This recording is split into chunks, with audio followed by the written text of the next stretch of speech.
Hello everyone, David Casson Beckett here, also known as DCB. I am a film operator, camera operator, philosopher, studier of the ways of Zen and thought. I've been challenged by my actress friend, the director and founder of the Marvellously Modern Film and Theatre Company, to do a reading of a book in an accent. I'm not going to do a reading of a book in an accent, or the prequel of this book in an accent. I'm going to do what I think the characters would sound like, and the narration I'll do in my own voice. I'm going to be doing Sabriel by Garth, NIX'S. I recommend that if you haven't read this book, that you read it. It's a very, very good book. I've read it multiple times. So anyway, the prologue of Sabriel. It was little more than 3 miles from the wall in the old kingdom, but that was enough. Noonday sunshine could be seen on the other side of the wall in Alexar, and not a cloud in sight. Here there was a clouded sunset, and a steady rain had just begun to fall, coming faster than the tents could be raised. The midwife shrugged her cloak higher up against her neck and bent over the woman again, raindrops spilling from her nose onto the upturned face below. The midwife's breath blew out in a cloud of white, and there was no answering bellow of air from a patient. The midwife sighed and slowly straightened up, that single movement telling the watchers everything they needed to know. The woman who had staggered into their forest camp was dead, only holding on to life long enough to pass it on to the baby at her side. But even as the midwife picked up the pathetically small form beside the dead woman, it shuddered within its weapons and was still. "The child too?" asked one of the watchers, a man who wore the mark of a character, flesh drawn in the wood ash upon his brow. "There shall be no need for a baptism." His hand went up to brush the mark from his forehead, and suddenly stopped as a pale, white-handed grip his and forced it down in a single swift motion. "Peace," said a calm voice. "I wish you no harm." The white hand released the grip on the speaker, stepped into the ring of firelight. The others watched him without welcome, and their hands, that half-stretched character marks, or gone to bowstrings and hilts, did not relax. The man strode towards the bodies and looked upon them.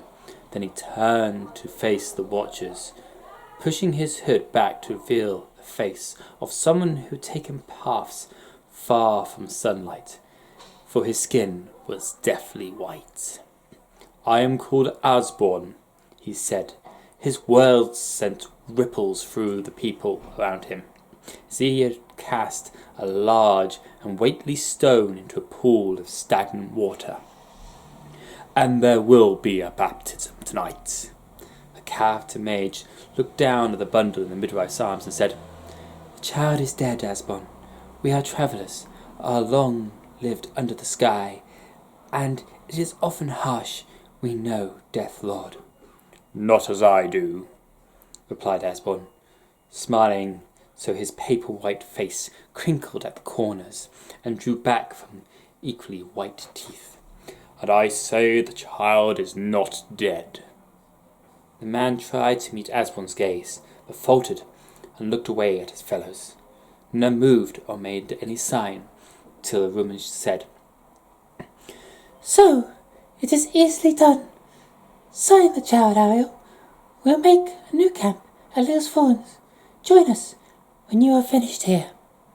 The character mage inclined his head in assent, and the others drifted away to pack up the half-made camp, slow with the resilience of having to move, but filled with a greater reluctance to remain near Asbon, for his name was one of secrets and unspoken fears. When the midwife went to lay the child down and leave, Asbon spoke. "Wait, you will be needed." The midwife looked down at the baby and saw it was a girl child. Save for the stillness, could be merely sleeping.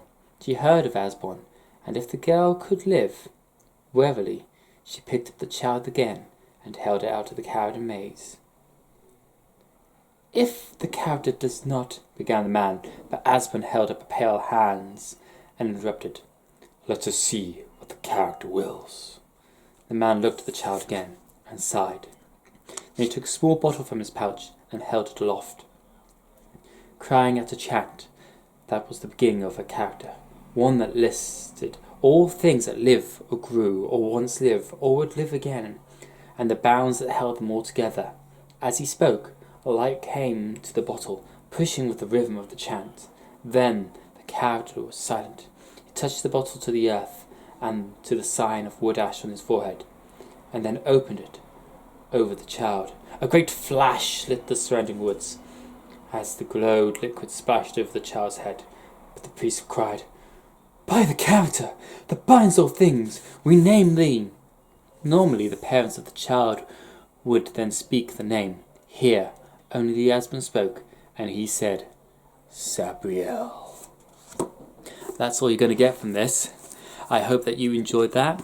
If you want to continue on this challenge, you have to read a few pages from one of your favourite books in either a accent for the entire thing, or as what I did, give the characters their own accents. Once again, I highly recommend that you go out and buy Sabriel from Garth NIX'S. No, this is not a promotion. I just say it's a really good book and you need to read it if you haven't and you like that sort of thing. Until the next time, this is DCB. Knowledge is power if we use it wisely.